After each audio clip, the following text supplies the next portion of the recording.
आप देख रहे हैं अंबर टाइम्स। भले ही नलों में पानी नहीं आता हो, घरों में बर्तन खाली हो, भयावह जल संकट से रहवासी जूझ रहे हो, लेकिन नगर निगम शहर की सड़कों पर पानी के दर्शन जरूर करवा देता है। ये तस्वीरें देखिए, ये कोई बरसाती पानी या नदी तालाब नहीं है, ये है सड़कों की भेंट चढ़ा पानी। दरअसल आनंद कॉलोनी क्षेत्र के मुख्य सड़क निर्माण के लिए खुदाई की गई थी। खुदाई के दौरान ही जेसीबी ने जल वितरण की पाइपलाइन को फोड़ दिया, लेकिन निगम के आला अधिकारी बेखबर या अनजान बने रहे। गुरुवार शाम निगम ने जब पेयजल आपूर्ति के लिए पानी सप्लाई किया तो फूटी लाइन से हजारों गैलन पानी सड़कों की भेंट चढ़ गया। सड़क पर की गई खुदाई में पानी भर गया। भले ही पीने के लिए पानी नहीं मिले, गर्मी में बच्चों ने इसी पानी का लुत्फ ले लिया। ये तो सिस्टम की खामी और निगम की उदासीनता ही कही जाएगी। जब बुधवार को क्षेत्र की पाइपलाइन फूटी तो जिम्मेदारों ने लाइन दुरुस्त क्यों नहीं करवाई? क्यों फूटी पाइपलाइन में पानी सप्लाई करवाकर अपने हाथों से अपनी पीठ थपथपा ली? एक तरफ पानी को बचाने के लिए बोरिंग पर प्रतिबंध लगाया जाता है, दूसरी तरफ स्वयं निगम की लापरवाही से अनमोल पानी व्यर्थ ही सड़कों पर बहा दिया जाता है। क्षेत्रीय रहवासियों ने बताया, पाइपलाइन कल से जो जेसीबी चल रही थी ये फूट गई। जेसीबी काय के लिए चल रही थी? ये रोड बन रहा है, रोड बन रहा है। हाँ, रोड बन रहा है। तो पाइपलाइन कब फूटी है? कब फूटी पाइपलाइन? ये कल से फूटी, आज नल चले तो सारा पानी निकल गया बाहर। एक घंटा पहले नल चला। नगर निगम कोई अधिकारी वगैरह, कर्मचारी वगैरह, जल विभाग से कोई आया यहाँ पर? वो थोड़े बहुत आए थे, उधर देख के ना चले गए थे बस। अभी तक कोई कार्रवाई हुई? अभी तक तो कोई कार्रवाई हुई नहीं है, किसी को नहीं देखा हमने। कुछ नहीं देखा, अभी तक कोई नहीं आया। कितना पानी बह गया? ये देखो ये सामने दिख गया पानी। कितना बह गया होगा? कितना बह गया, अपनों क्या मालूम कितना बह गया।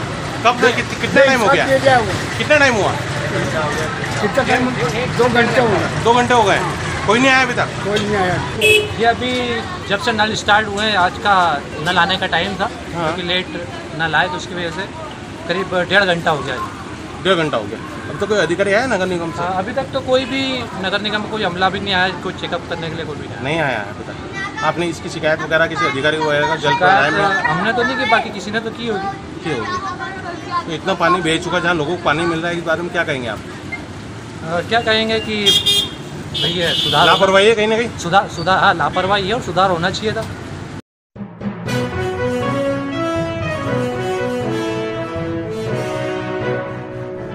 सरसी निवासी भंवरलाल जैन की निर्मम हत्या से जैन समाज में आक्रोश व्याप्त है। हत्याकांड मामले की जांच कर दोषियों को कड़ी सजा देने की मांग करते हुए श्री समग्र जैन समाज ने शुक्रवार को कलेक्टर कार्यालय में नारेबाजी कर प्रदर्शन किया।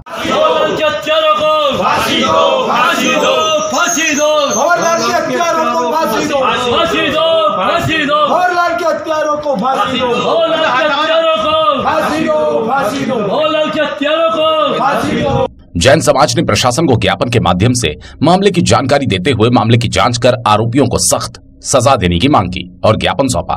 समाज ने हत्याकांड की निंदा की है। समाज पदाधिकारी महेंद्र गादिया ने मीडिया को बताया, आज सरसी निवासी भंवरलाल जैन, जैसा कि सारी मीडिया ने उसको काफ़ी अच्छी तरीके से प्रकाशित किया है, उसकी निर्मम हत्या मनासा के मनीष कुशवाहा लोगों द्वारा की गई थी। जबकि वह व्यक्ति थोड़ा विक्षिप्त होते हुए घूमते घूमते अपने परिवार को तलाश रहा था और परिवार भी उसको तलाश रहा था, लेकिन इसी दरमियान उसकी हत्या इसलिए की गई कि उसको पहचान नहीं आ रही थी। यह किसी व्यक्ति का, और हिंदुस्तान में ऐसा कानून नहीं बना है कि किसी व्यक्ति की इस प्रकार से हत्या की जाए। हम उसकी समग्र जैन समाज उसकी खड़ी निंदा करते हैं और यह भी मांग करते हैं माननीय मुख्यमंत्री जी से, गृह मंत्री जी से कि वह परिवार को संतोष कराए और उसके खिलाफ ज़्यादा से ज़्यादा कार्रवाई करें। कार्रवाई तो गृह मंत्री जी के आश्वासन पर हुई है, लेकिन फिर भी हम चाहते हैं कि इसमें कोई कोताही नहीं बरती जाए, किसी के साथ भी नियोजित कार्रवाई होना। इसी मांग को लेकर आज समग्र जैन समाज रतलाम का एकत्रित हुआ था। यहाँ प्रतिनिधि के रूप में सब आए थे और उन्होंने अपना ज्ञापन दिया है। मैं महेंद्र गादिया रतलाम समाज की ओर से आपका सबका आह्वान करता हूँ कि इस प्रकार के कार्यों की हमेशा निंदा करते हैं।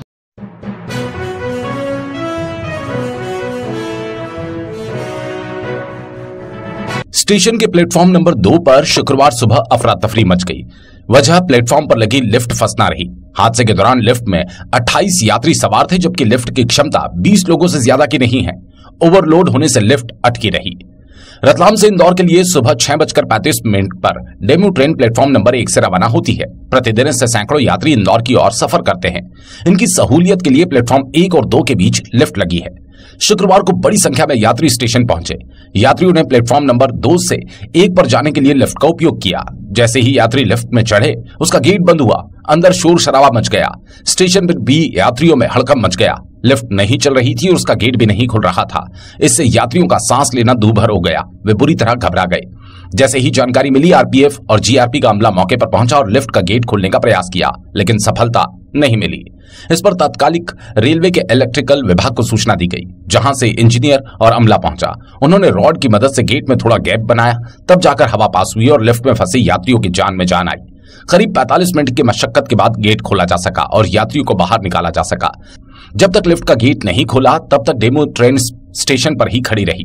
गेट खुलने और यात्रियों के सामान्य होने पर उन्हें और उनके सामानों को ट्रेन तक पहुंचाया गया। इसके बाद ट्रेन रवाना हो सकी। माना जा रहा है, यदि समय रहते लिफ्ट का गेट नहीं खुलता तो बड़ा हादसा हो सकता था।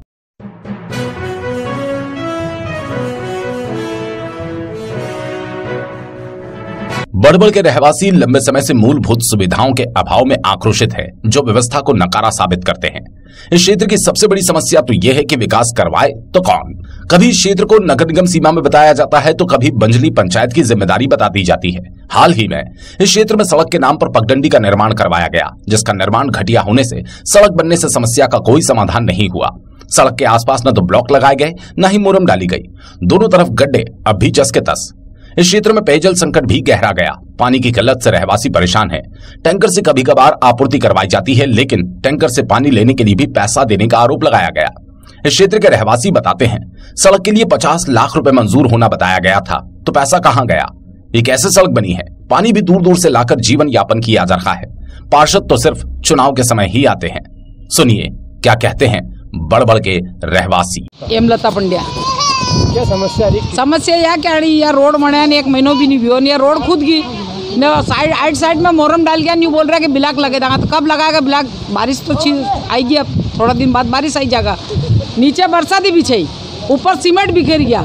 ये सड़क बनी थी, सड़क खुद की। तो अब इतना दिन वही लड़ते लड़ते ना, फिर भी सड़क ढंग से नहीं बनी, तो सड़क बनाना नहीं थी, इसे तो मोरम ही बिखेर देता हमारे यहाँ। अब बारिश में कीचड़ बेगा वापिस हो, तो सड़क खुद की। तो सड़क बनाए तो ढंग से बनानी चाहिए। नहीं रोड बनने में कितने दिन हुए? 1 महीना भी हो, 1 महीना 1.5 महीना भी हो, 1.5 महीना भी सड़क खुद की वापिस।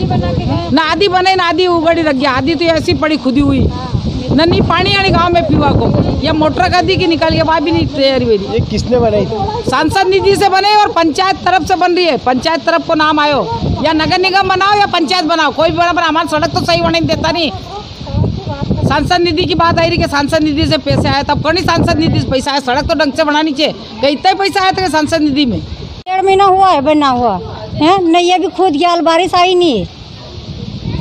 ये चालू काम करके चले गए। हमने सुना था कि इसका 50 लाख रुपए आए, इस रोड का कहाँ गए? हैं पैसे कहाँ गए? सब सही साठ नहीं बने भैया ना, महीना ओल भी तो ही बंद पड़ा। 1 महीना से दिक्कत आई, टैंकर वाला आई नहीं, तो 50-50 100 रुपया लगी पूरा टैंकर एक एक घरे खाली करने जावे। नहीं तो आपकी बार कलेक्टर ऑफिस पहुँचे ही दांगा हम, है नहीं। वो दूर दूर से लाना पड़ता है, बहुत तकलीफ। और हमेशा से यही है, पानी बिल्कुल है नहीं है, रोज ही भरना पड़ता है। मेरे को आज नहीं, रोज ही भरता। बोले आप रोज दे सकते हैं, कोई तकलीफ है, पानी की सुविधा नहीं है, बहुत तकलीफ आती है। मेरे को नहीं, सबको ही आती है, बाकी मेरे को तो लाना पड़ता है रोज। मैं क्या करूँ अब, इनके भरोसे तो वो तो प्यासे मर जाएंगे। कहाँ से लाते पानी? कभी यहाँ जमुना वाटर, कभी यहाँ, कभी वो मसान पे जाना पड़ता है हेडपम्प से। पानी नहीं है ना भैया, जहाँ मिलता है वहाँ से लाता हूँ। सुविधा कैसी परेशानी है, तुम्हारे यहाँ तक क्यों नहीं बना? और वहाँ तक नहीं बनाए, और ये भी चलो काम जो खुद ही यहाँ से वहाँ तक वापस। मेरा नाम फिरोज।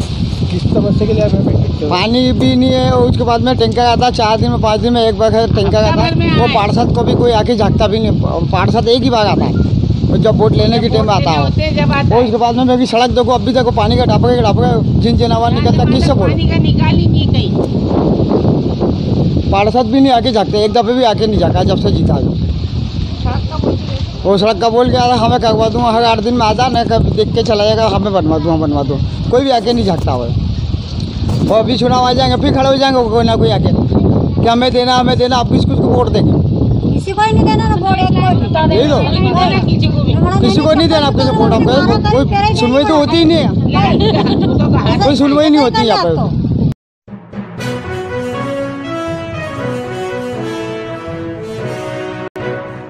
हाथीखाना रोड पर एक लोडिंग ऑटो केबल से फंसकर पलट गया। ऑटो पलटने से क्षेत्र में जाम लग गया। ऑटो चालक ने नागरिकों की मदद से ऑटो को मशक्कत के बाद जैसे ही खड़ा किया, ऑटो में फंसी केबल टूट गई, जिससे फॉल्ट हो गया और करंट फैल गया। केबल टूटने के कारण फैले करंट से कोई बड़ा हादसा भी हो सकता था।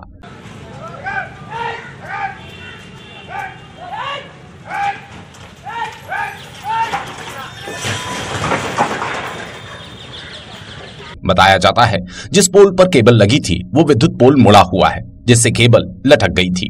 समय रहते विद्युत कंपनी विद्युत पोल और लटकी केबल को व्यवस्थित कर देते तो शायद हादसा टल जाता। ऑटो चालक रफीक मोहम्मद ने बताया। रफीक मोहम्मद जी। रफीक साहब, ये जो एक्सीडेंट हुआ अभी, ऑटो पलटा, कैसे पलटा? ऊपर केबल आ गई। केबल फंस गई थी? हाँ, ऊपर केबल फंस गई। फिर कैसे आपने ऑटो निकाला? वो तो खड़ी पलटी खा गई, जो वापस सीधी कर दो, वापस ढीली हो गई, वो ढीली थी तो नीचे आ गई। नीचे आ गई? और क्या देखा आपने? अभी खंभा नीचे गिर चुका है, नीचे आड़ा हो चुका पूरा। वो तो खंभा का केबल आड़ा होगा जब तो नीचे ही केबल। अच्छा। केबल नीचे आई कैसे?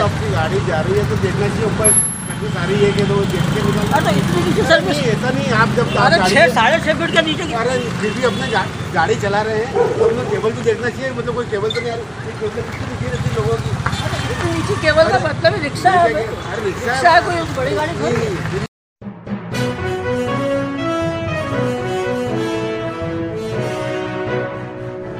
ऑल इंडिया रेलवे में मेंस फेडरेशन एवं वेस्टर्न रेलवे एम्प्लॉयज यूनियन के आह्वान पर मंडल रेल प्रबंधक कार्यालय में रेलवे बोर्ड की गलत नीतियों के विरोध में प्रदर्शन करते हुए नारेबाजी की। रेलवे कर्मचारियों ने रेलवे बोर्ड की नीतियों को सख्त चेतावनी देते हुए कहा कि बोर्ड की नीतियों से कर्मचारी में आक्रोश है, लेकिन रेलवे और सरकार के नुमाइंदे ये समझ नहीं रहे कि अब कर्मचारी बर्दाश्त नहीं करेगा। अगर वीकली शेड्यूल था, उस शेड्यूल को उन्होंने मंथली शेड्यूल कर दिया और 10 आदमी की जगह 2 आदमी कर दिए। अब एक काम करने के लिए 6 आदमी चाहिए, एक लेटर लगाना है, लेटर का फीडबैक करने के लिए 1 आदमी लेना है, लेटर का काम करने के लिए 1 आदमी लेना है, 1 आदमी ऊपर पोजीशन में काम करना है, 2 आदमी ट्रैक सेफ्टी के लिए काम करना है, ट्रैक प्रोटेक्शन के लिए काम करना है। तो 8 आदमी तो चाहिए। एक आदमी को थोड़े करके थोड़े कर सकते हैं, लेकिन हो रहा है ऐसा। अब इतनी बड़ी स्थिति है कि जहाँ पर 10 आदमी 15 आदमी का एक शेड्यूल मिनिमम होता था, वहां पर 2 आदमी 3 आदमी से डिपो चल रहे हैं।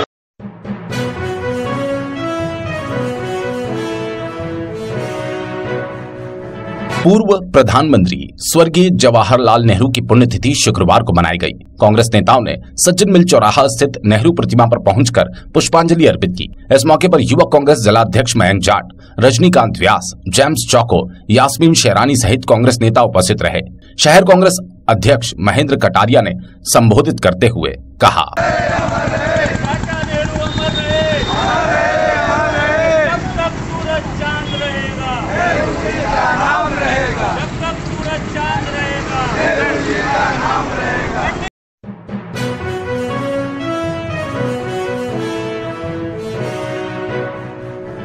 पंचकुला हरियाणा में आयोजित खेलो इंडिया यूथ गेम्स 2021 4 से 13 जून 2022 तक आयोजित होंगे। गेम्स में एसोसिएशन के अध्यक्ष एवं अंतर्राष्ट्रीय निर्णायक अमानत खान को खेलो इंडिया में तकनीकी निर्णायक एथलेटिक्स फेडरेशन ऑफ इंडिया नई दिल्ली ने नियुक्त किया। इस प्रतियोगिता में मध्य प्रदेश के पिछले 5 वर्षों से गोल्ड मेडलिस्ट 100 मीटर बाधा दौड़ के खिलाड़ी कृतज्ञा शर्मा मध्य प्रदेश की ओर से भाग लेंगी। ये पहला मौका है जब रतलाम शहर से खिलाड़ी और ऑफिशियल मध्य प्रदेश का प्रतिनिधित्व करते हुए खेलो इंडिया यूथ गेम्स में मध्य प्रदेश का प्रतिनिधित्व करेंगे। अमानत खान और कृतज्ञा शर्मा के इस चयन पर जिला एथलेटिक्स एसोसिएशन ने बधाई और शुभकामनाएं दी।